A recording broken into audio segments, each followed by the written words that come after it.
بسم اللہ الرحمن الرحیم۔ حضرت شیخ الحدیث مفتی صاحبان محمود صاحب رحمہ اللہ اپنی کتاب تربیت اولاد میں لکھتے ہیں کہ حضور صلی اللہ علیہ وسلم نے ارشاد فرمایا کہ اہل عرب سے 3 وجہ سے محبت کرنا ہے آپ نے۔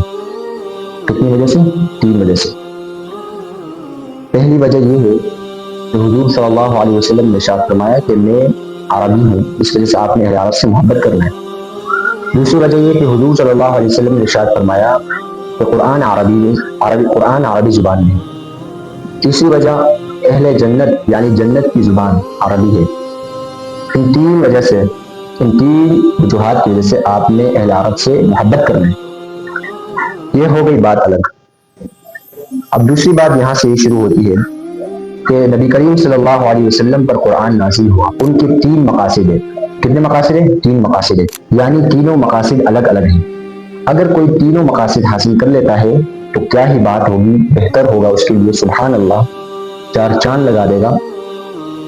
یہ ایسا نہیں کہ ایک مقصد حاصل کر لیا پھر 2 کو چھوڑ دیا، ایسا نہیں ہونا چاہیے۔ پہلا مقصد یتلو علیہم آیاتہ، یہ مستقل مقصد ہے۔ اس کا یہ مطلب نہیں کہ اگر نہیں آ رہا تو اس کو چھوڑ دو۔ یہاں صرف الفاظ کو رٹایا جاتا ہے، یعنی صرف الفاظ کو پڑھنے کا حکم ہے۔ اب دوسرا مقصود کیا ہے؟ قرآن فہمی، یعنی قرآن کو سمجھنا۔ تیسرا مقصد قرآن پر عمل کرنا، یعنی قرآن کو پڑھنا، قرآن کو سمجھنا، پھر اس پر عمل کرنا۔